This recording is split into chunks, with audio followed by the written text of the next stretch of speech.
To the 23rd Annual International African American Hotel Ownership and Investment Summit and Trade Show. We're so glad to have you for the first annual Thomas J. Baltimore Jr. Distinguished Speaker Series.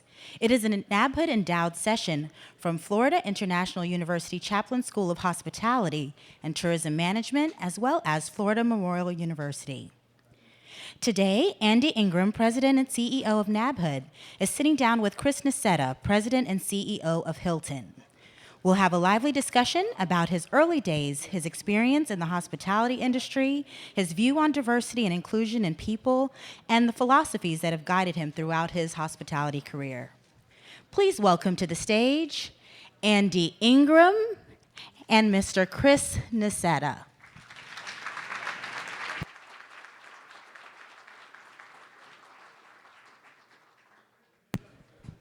Also, please welcome to the stage Mr. Michael Chang, who's the interim dean from Florida International University, Chaplin School of Hospitality and Tourism Management. That makes me nervous that you need a clicker. Good morning.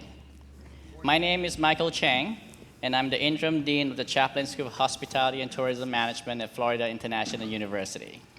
It is my pleasure today to introduce the first annual Thomas J. Baltimore Jr. Distinguished Speaker Series.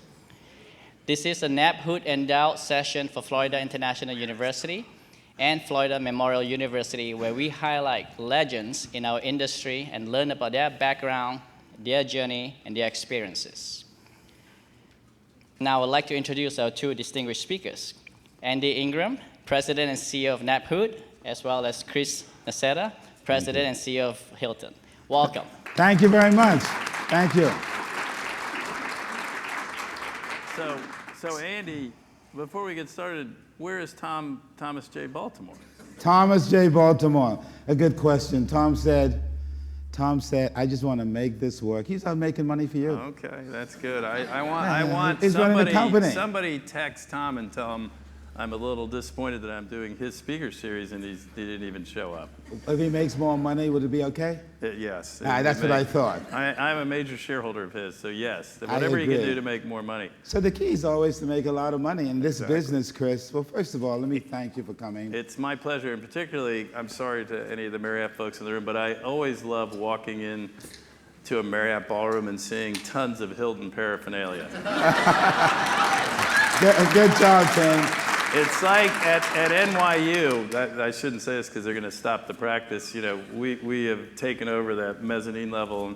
And one time I was riding down those elevators we were looking out, and there was a older couple that were obviously not part of the lodging conference, and the woman says to the man, dear, I thought we were staying at the Marriott. Looks like we're staying at the Hilton. I said, no, ma'am, you're in fact you're at the Marriott. But that's anyway, a credit to you. I'm sorry, I'm teasing to all the Marriott people. All the Marriott guys. I'm just teasing. It's a good, healthy competition. But that's a credit to you. I used to be involved with this hotel, the company that I used to run. Small company called Host. Host Hotel still owns it, so it's a great hotel.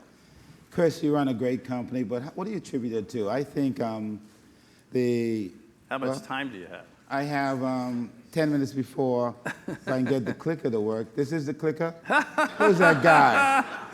Who's that guy on stage? I knew that this was a problem when I saw you pick up a clicker. And I thought, hey, how come nobody's giving me a clicker?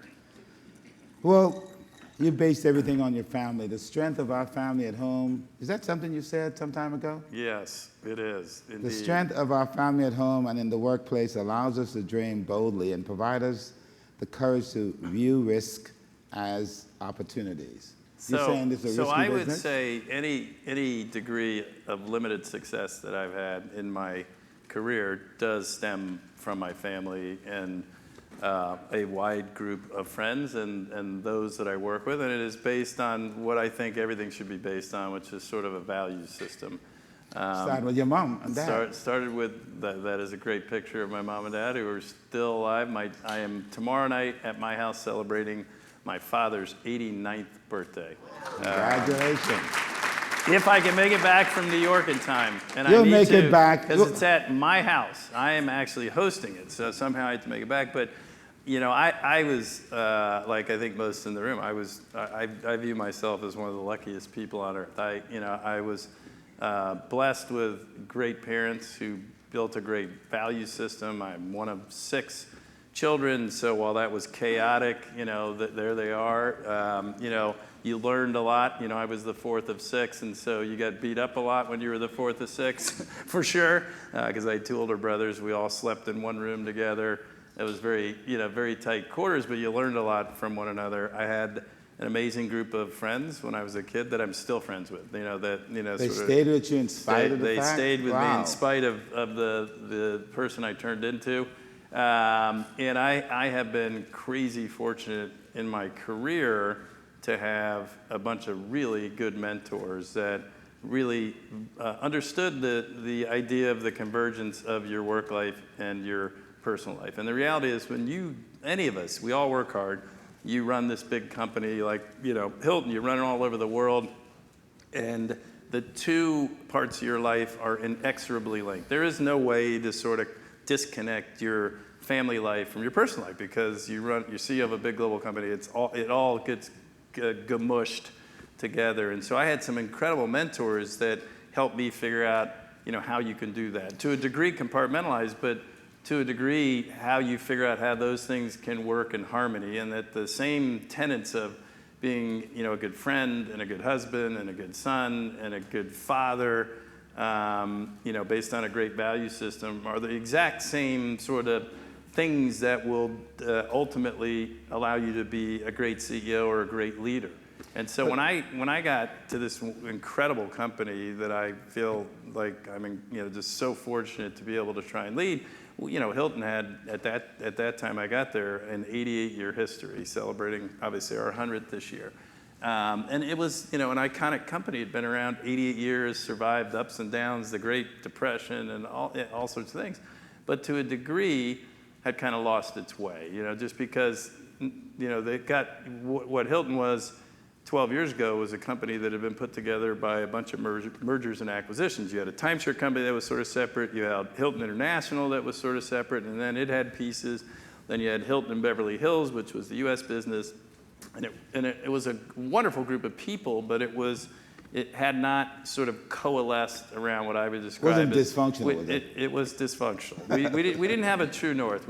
I would argue, and some of the folks in the room were there, but I would argue we sort of lost our purpose. We sort of lost sight of why we're here, because we put all these pieces together and nobody figured out really how to knit it all together. So in a sense, my time at Hilton has been incredibly easy, because I think that the task at hand, sort of figuring out what to do to a degree, was easy. Getting it done has been incredibly complex when you're dealing with a 400,000 person ecosystem in 115 countries. But back to your original question, what has it been? Why have we been successful? And frankly, why have I been successful to the limited degree I have in anything I've done? It's been about culture. Starts with a value system, but it's been about building a culture that unites people around something that they feel is bigger than themselves. And I know that sounds trite in today's world and overly simplistic, but it happens to be true. And that was what was missing. That was the spark that I was, along with a lot of others in this room and otherwise around the world, was trying to bring back to Hilton, to get back to our roots, to say, the fact of the matter is, when our founder of this incredible company 100 years ago founded the company, he founded it. You can go back and read his writings, at the time, on the premise that he could make the world a better place. There was a real purpose. His idea was world peace through travel and tourism. By connecting people and cultures and creating greater understanding, he could make the world a little bit better place. That's why he decided before anybody else to take the show on the road and go global. And so, to a degree, a lot of what I did in the beginning of my time at Hilton was reading about him and reading about contemporaneous writings, reading his autobiography about 100 times to figure out how do we get that special thing back, because we had it. And we should connect back to the legacy of the company, which is fun, of course, in our 100th anniversary you do it. But 12 years ago, I became a student. But you were a student here. I was a student here. You were supposed to go to law school. I still know that guy. You're supposed to go to law school, but your first job in the hotel business, you were able to fix things. Tell us a little bit about your first job. I was supposed to go to law school, so the story on that was, so my mother and father were born of immigrants, immigrated in the United States from Italy and Ireland. And they came to New York. Their parents then ended up in Connecticut, and they lived on the Italian and the Irish side of town. And back in those days, you were not supposed to mix. Like, you know, that was not done. And so they sort of broke all the rules, did it against all of their parents' wishes. You know, they got married, but and the rest is history. But they had grown up through the Great Depression, the offspring of immigrants, and the idea was like, you got to get an education, you got to have a profession.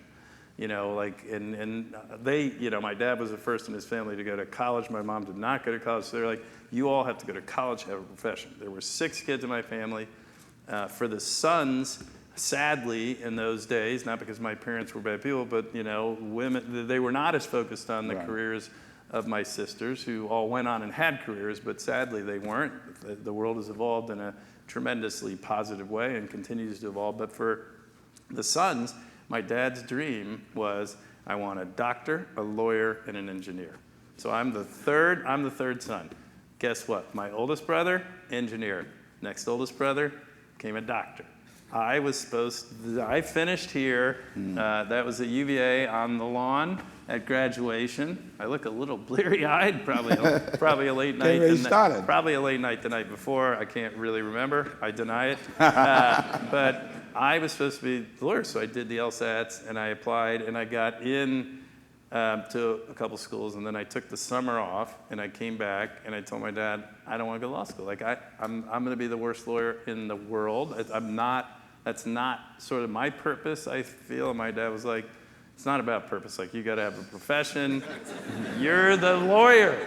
And so my dad didn't talk to me for months, but I did not go to law school. I got into the real estate and finance and development, but Your first job in the hotels was back a house. You how many folks do we have from Intercon? Holiday Inn, anybody? All right, well, that was my first job, was at the Capitol Holiday Inn at 4th and C Street, Washington, D.C., and I was in the lowest level person in the engineering department.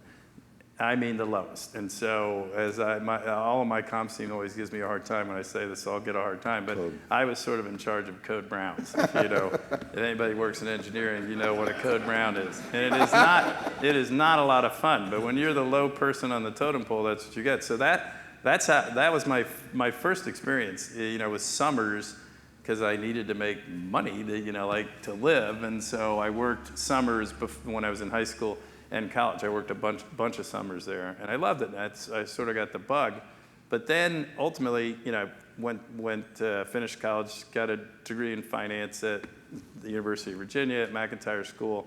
And when I got out, my first job was back in the hotel business. It was to be the assistant project manager, ironically, of another hotel that's part of Intercon, the Willard Intercontinental. The Willard Hotel. Which was by total coincidence. And that was my first job. I had it for a relatively short period of time. Then I did a whole bunch of other things. But before that, you found your high school sweetheart. I did. I love that. God, look how young I look. What happened? And then, now you have... There's all this gray hair. These are the worries. Those are the worries. Where's Bill Fortier? See, this is what happens. Bill and all Norm. the stress and the worry, But you have 6 daughters. That should be worries. I do. Go backwards, because I want to pay homage to my lovely... That is my wife, who was beautiful there, is even more beautiful today. I saw her this morning before I came down here. We met when we were 16 years old, started dating we did not start dating until we were 17 years old. We dated for 12 years before she finally succumbed to the pressure. I am a very diligent, persistent guy, so she finally agreed to marry me. So I met her 40 years ago. We've been married 28 years, and she has been a rock solid. Great partnership. She has been my best friend you could ever hope to have, a great partner in life with my family. Without her, I would not have any of the success that I've had in my career. And I wouldn't have, but frankly, the dirty little secret, I wouldn't have taken this job without her. We're going to talk a little bit about that later. Yeah, I wouldn't. She was really encouraging it, and I think without her, I probably wouldn't be sitting on this stage, or maybe I would because I'd still be running host, and and they own this. But I don't know. I wouldn't be sitting here in this role. So 5 siblings. You have 6 daughters. Matt, the idea of having 6 They would girls. all hate you showing this picture, by the way. Which, this is, I haven't, by the way, I don't think I've ever seen this picture, so this is funny to me. And nobody can appreciate this the way I can, obviously, these are my kids. Every one of those faces, the look, is their exact personality. The one sticking the tongue out, by the way, she's 23, she would still be sticking her tongue out. It's just like the one out, in the front, like moving around, she's still doing all that. Front, right as you're looking at it, Mason with a bewildered look. She's constantly got that bewildered look. She's a fabulous kid, lives in Los Angeles, works for Live Nation. They're all grown up. They're all growing up. I'm taking my 5th daughter, and we can talk about this all day. If you want to talk about the business, we can do that too, because these people could care less about my life. But I'm taking my 5th daughter to college a week from Monday. She's going to Bucknell University, and I will say I'm getting a little choked up. I've sent 4 to college, and I love them all exactly the same. And the first one was tough because it's your first. You sort of get used to it. But this one is really hard. Like, I've been thinking about it a lot because I view it as like I'm taking SpongeBob SquarePants to college. She is like very innocent, very smart, but very nerdy, an athlete, and has just been, she's a wonderful person. She's just, not been fast to grow up. So I come home the other night, literally, and she's in the kitchen sitting on a stool watching SpongeBob SquarePants, She's 18. I'm taking her to college. I'm thinking, what? SpongeBob? Like, sweetie, you may not want you might get ridiculed if you're watching too much SpongeBob when you get up to Bucknell. That may not work out, but I love it. She's so innocent. She's like, I don't care. I like SpongeBob. It's funny. You're very competitive. A friend of yours had some comments. That is not true, Andy. It is patently false. Run this for me, please. Here's what's surprising about my pal Chris. He's got it all. Incredible family, so much love. All of them super close. Rock star daughters. They're going to run the world. And professionally, everything he has led, he has fixed and he's won, dominated. And while he doesn't quite pull off the gray hair as well as George Clooney, he's definitely still got it. That's what makes his constant whining and begging about strokes on the golf course so darn exasperating. Mitt Shaw. Come on, Chris. You're better than that, my man. Yeah. But in all seriousness, you are better than that at everything that really matters. I'm proud to be your friend and brother and look forward to a lifetime of making more great memories together. Mitt, thank you. Here's what's surprising about my... Oh, God, we're going? That's a Mitt. Mitt is Mitt said you lost. Everybody knows Mitt in this room. Mitt is a special guy, not just because he said something nice. He also gave me a hard time. He always beat you on the golf course, No, though. by the way, I played with Mitt a week ago Friday. And you lost. Beat him like a drum. He said you lost. By the way, he is so off base. I have evidence and I have witnesses. Tom Baltimore was there. Yeah, they got beat like a drum. They got beat.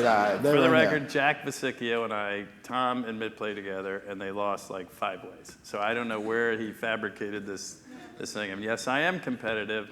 I do like to win. But Mitt is a very special guy, and when you talk about partners and value system, and this is something I would say to anybody that's younger than me, younger people, it's like you definitely mature in life, in your career, and in your personal life in ways where you realize like there's a gravitational pull to people who you share a value system with. Is that like Terry Gold? That's like Terry Golden, but that's like Mitt Shaw. And because life becomes too short, and does literally become shorter the older we get, and you realize, boy, I want to spend more time with the people who I share values with and less time with people that I don't, because it makes life more enjoyable, and we all work really hard. And so the more you can do business with and be with people you care about and they care about you, the better life is. And Mitt as much he's, fantasizing about having beat me in golf a couple weeks ago, is a fabulous guy who I view as an incredible friend. Who won in the Bahamas when they played at Baker's Bay? Did you win? Or I think I won there too, Oh, but yeah. I don't So you really, ran out- I don't good really, stuff. I don't really remember. You have a lot of facts, and you have a lot of purported I think we have a recording of propaganda. that. Well, I'd say No, it we is. don't You've have a got recording? propaganda. Yeah, propaganda. Propaganda. But you were an analyst before there was an analyst when you started. I was. Yeah, Tell us a little bit about that and your relation with Terry Gold. My first job was not with him, but it led to a job with him. My first job was at the Oliver Car Company at the Willard Hotel, and then I quickly got out of that and became a financial analyst. This was in the days for everybody that were using all these Excel and all these sophisticated spreadsheets. We didn't have any of that. We had this thing called blocks and squares.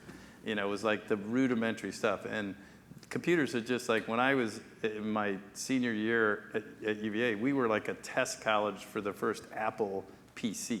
Like, you didn't have, they were just coming out. And so I said to all the senior higher-ups, I said, like, they got like these things called computers, and like, we can start doing all of this stuff that you're doing on like graph paper.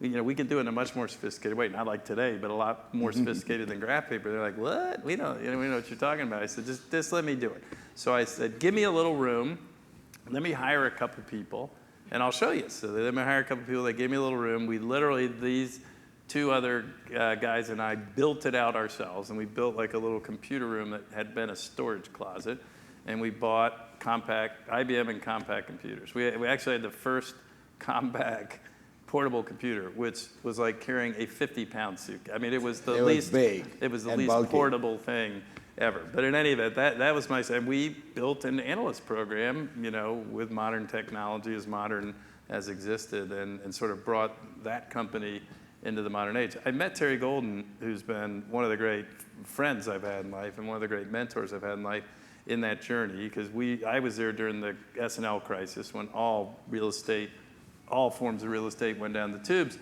In Oliver Carr, we got into very deep trouble, and we decided as a management team we needed to bring in a specialist. Terry Golden had, created many of the Trammell Crow companies, Trammell Crow Residential, Distribution, and a whole Trammell Crow Hotel Company, but he also had done all their workouts, Palmas Del Mar, Hilton had workout. He was a specialist, so we brought him in.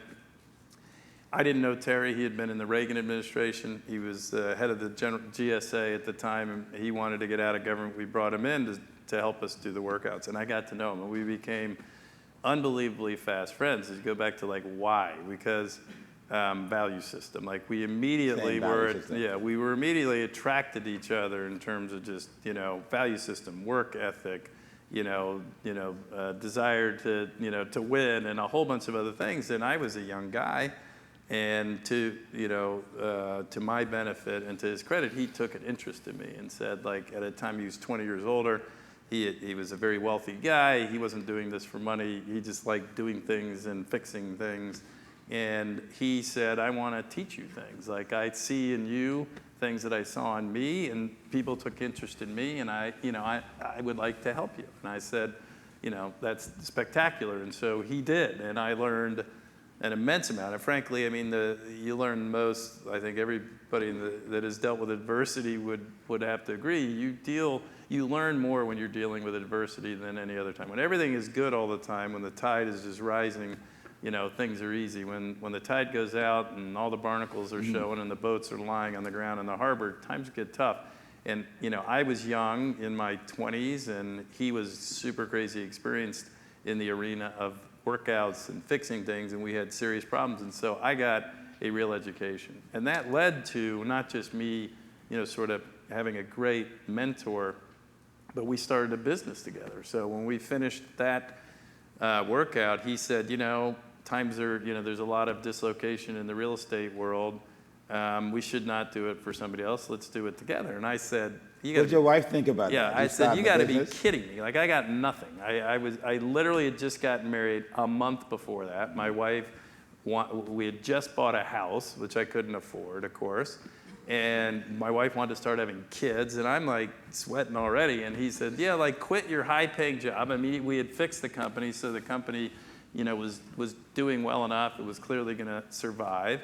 And I was in my 20s, and maybe I was 29. And I was, for a 29-year-old, I was making a lot of money. He said, yeah, well, here's what we're going to do. You're going to quit your job with this new house, new wife, start having kids, and then we're going to borrow money, and we're going to start this business, and we'll figure it out. Risky? And I'm like, what? I went home and said, sweetie, what do you think of this? She's like, have you lost your, no. To her credit, I said, the greatest partner you could ever have. In that step in life, she was a huge supporter and encouraged me. But it seems sort of crazy now, but you're in your 20s, that's when you can take those kinds of risks. So Terry said, let's, again, more generous than he should have been. He said, like, I'm going to make you do all the real work. I'll loan some money because he was, had a lot of wealth. You're going to have to pay it back. You're going to do the work, and when we pay it back, you own half the business. And I said, like, well, gosh, that doesn't seem fair. And he said, that's the only way I'm going to do it, because I want you to be doing most of the work.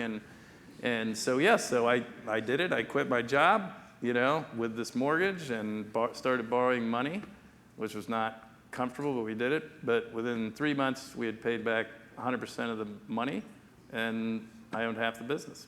So you're one of the fix-it guys. So that prepared you for your next job over at Host, dysfunctional company you got there. That did. Most people don't.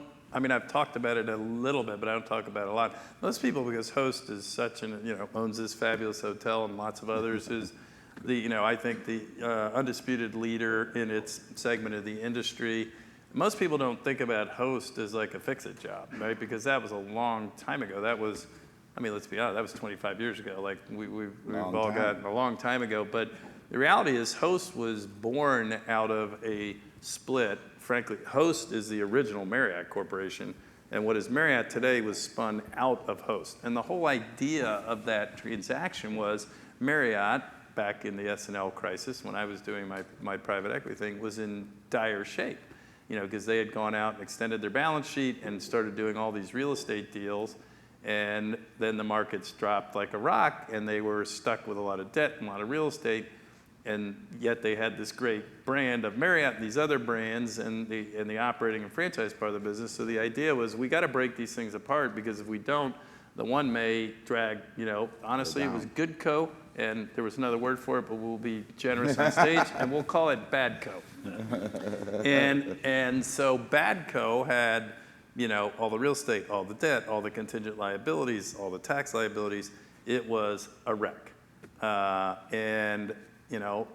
Terry Golden and I came into Host as a partnership. He and I were there together as the number one and number two person. He retired after 4 years, and I took it over. But for the first 5 years, is amazing a company as it is today, it was a workout, where we had to, grow the company, deleverage the company, restructure the full balance sheet, restructure all the contractual arrangements, settle billions of dollars of litigation with the IRS, settle billions of dollars of class action lawsuits that occurred both as part of the spins and then part of all these master limited partnerships.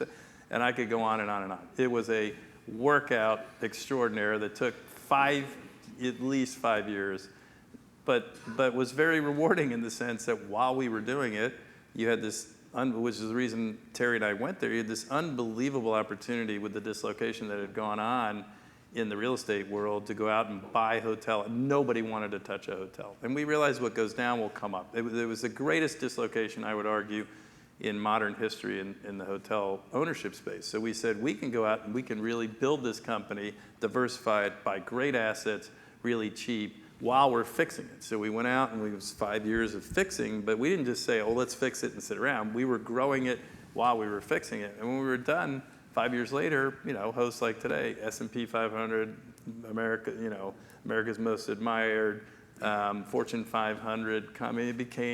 It went from bad co to a real company then and now, and continues to prosper. But I, again, sort of learned a lot in the process, as I did, when I was at Carr, as I did in my own, private equity business, and then again at Host, a lot about like sort of as you're fixing things, there's a lot to learn about what to do, what not to do, the next time around. And so they've all been like crazy educational. I got paid to do it, which is You had a good time. Which is ridiculous. I had a lot of fun, and I got paid to do it. And the reality is, it was like all of my experiences have been an incredible education that sort of culminated in ultimately what I hope is my last big gig, which is Probably here. won't be, but it's funny. You're on holiday. I mean, probably out with the family barbecuing. You have a BlackBerry. You start to get these calls, and you didn't pick up your BlackBerry. By the way, I still have a BlackBerry, just so you know. Do I'm not you giving really? mine out. I didn't even know But they made tell them us about anymore. that phone call. Tell us about the phone call you got one I actually day. got an email. I remember it was July 4th, 2007, Right. because it's hard to forget. It was July 4th. And it was back BlackBerry days. I don't know what I probably had a BlackBerry. Definitely didn't have an iPhone then. And blinking I light would is what I leave. We have a remember. home on the Chesapeake Bay, which I love, which we've had for decades, and it's like a sanctuary to spend time with the kids and get away from everything. But the service was terrible, so I always left it in the car because it would pick things up, and I'd put it in there, go to bed, get up in the morning, go out and check it. So I went out like I did, sat in my car, put my glasses on, started looking at it, and it was July 4th, and I had like 100 emails, and I was like, uh-oh, something's wrong. Like I don't get 100. It's a holiday. It's just and it was because Blackstone on after the market closed on the 3rd had announced they were buying Hilton. And $26 billion. Yeah, so I get like a bazillion emails from a whole bunch of people, one of whom was John Gray. I mean, and John said, sure you saw the note, we need to talk. That's all it What'd you said. think then? I knew what he meant. You had a premonition about it? I knew what he meant because John and I, then and to this day, even more so, have had an amazing friendship and business partnership. I met John Gray. He's now president, chief operating officer of Blackstone, one of the brightest and nicest people you'll ever meet. I met him on his second day at Blackstone, so it was probably 26, something like that, 26 years ago. I was at my company, my private equity shop, and we were working on a deal with Blackstone, and John was the analyst. And his boss, who I knew, said, well, this is going to be the analyst. I want you to work with him. And we were working on a deal out in New Jersey, and we got on a train together and went out to New Jersey, and that's how I met John. And then we did a bunch of things together, in my private equity shop, and then in the host days, they became our largest shareholder, and we're on our board. And John and I had maintained and done a lot of business together and maintained a great friendship. And so his I want to talk to you was, he wanted to convince me that I should do this. And when I called him, he said, I know you're going to say no, but just hear me out. Meet me, irony again, meet me at the Occidental Grill at the Willard Complex. I'm going to be in D.C. So back to my Willard days. And I just want you to hear me out. And I said, John, I'll hear you. I'm not no. I mean, I'm not moving to L.A. I'm not and he's like, stop. You just got to have lunch with me. We're friends. I said, of course, I'll have lunch. And that was. And today you have one of the best companies to work with, very diverse. Your views on diversity and inclusion is remarkable. A couple of years ago, you and I were walking in the hotel. You said, hey, give me a couple of black guys who can buy hotels. And today we've got people like Raul. Where's Raul? I didn't see him. Did he come in? So there he is. I met with him this morning. Great event last night at your hotel, Raul. Thank you very much. And your whole team. Where's Vern? Vern is very shy. Vern is no shy guys from Blackstone. They is back there. Yeah, we got Blackstone represented. Tell John I said a lot of nice things about him. Good. So I met them all. You've done well. And I think there's another curio guy from St. Lucia here. Wes Hall, he's in here somewhere. So it looks like you must have given Bill and John and a bunch of guys and some marching orders to say, how do we continue to build a diverse industry that makes sense? By the way, I'm sorry. The person that made Raul who he is his wife, his lovely wife right there. She's the one that does the job. She's the real deal. Always. But I've got to, and I know we're running out of time. I see the folks in the backstairs. We're just getting warmed up. I know, but we're gonna do something right after this with Hilton lunch. So I know we've got to clear the room and get out of here so that I'll have time to get you back for scrumptious. Hilton, you're paying for lunch, so make sure it's good. Better be good. But diversity is the Are cornerstone. we bringing it over from the Hilton or is it Marriott? Where's Robert? Robert from the Doubletree's around here somewhere. But here's the beauty. Obviously, the market doesn't have enough of Raoul's and the Verns and the Norms of the world. You know, For sure. we want to make sure that we can get more diverse people in the industry, get more owners. We've got so many people that want to be hotel owners. Evans Charles, a rock star that just opened a hotel, a nice Hilton. Where's Evans? Is he around? Guy from DC. But we've got a bunch of rock stars like Evans that want to get into the hotel business, grow more business. In about 5 seconds, your view on diversity and inclusion. And then we'll close, and Chris and I are going to walk outside the room so you guys can come out the room and clear it. I cannot do it in 5 seconds, but I'll do it because you know I'm loquacious to begin Well, with. Sarah told me, Sarah. It's a complex topic. Let's say Well, right there. I mean, I am, on one hand, I'm really proud of what we've been doing. I mean, Diversity Inc. ranks us as number 4 in the country in terms of diversity. Great Places to Work ranks us as the best number 1 in not just Great Places to Work, but number 1 in diversity. So I feel great about all that because 12 years ago, when I got here at least, it was not a focus of the company. You know, I'm not saying we didn't have diversity inside our ecosystem, we did, but it was not a focus. It was not a thing, and I think it was a big mistake. And so we have an incredible focus on it, but and I'm proud of what we've done on the one hand. On the other hand, we have a long way to go as an industry. If you look at the statistics in the industry, whether it's in the ownership community where I think we have even further to go, but you just look at inside of the big companies that operate in the space, and you look particularly in the higher level ranks of our industry, we have a long way to go. I mean, we've set some incredibly ambitious goals, and we do it with our board, and we get compensated. And I compensate our people to a degree around it. And you would say, why do you have to do it? Because you do, because it's not easy, and you want people focused on it. So I have an attitude which is, and John's here, oh, he's taping me, that's good.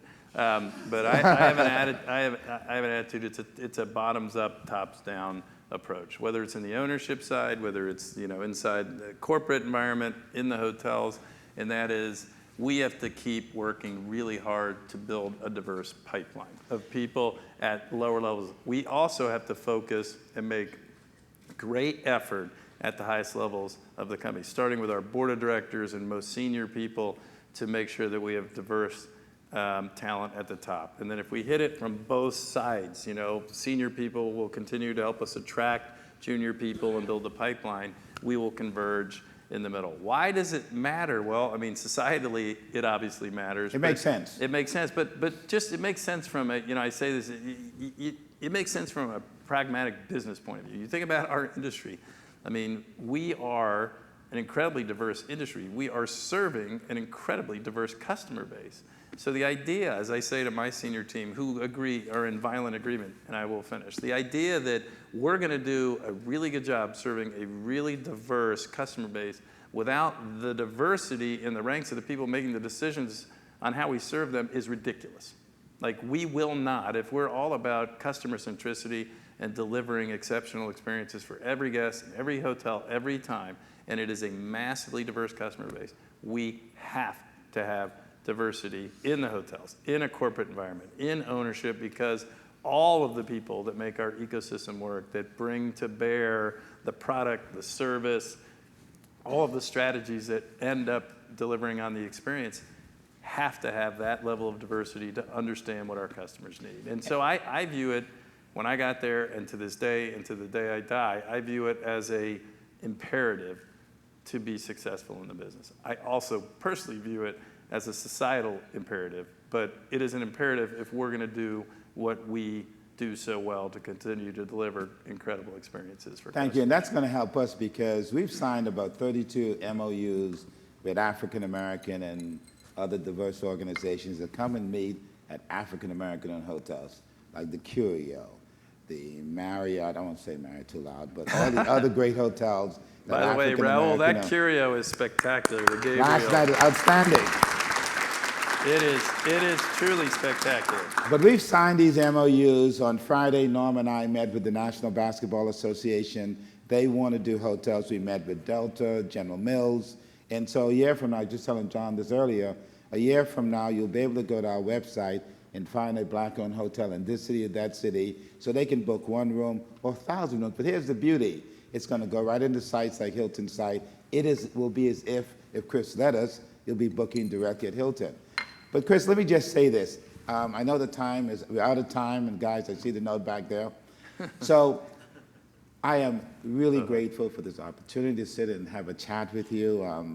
I always consider this sort of work. I'm a kind of a lazy guy, and let everybody do all the work, and at the end of the day, I take all the credit. But thank you very much for your time, your support of NABHOOD, and we're going to continue to do this and continue to grow this business, which is a great business. Thank you. We look forward to doing it On with you. behalf of my members of the board,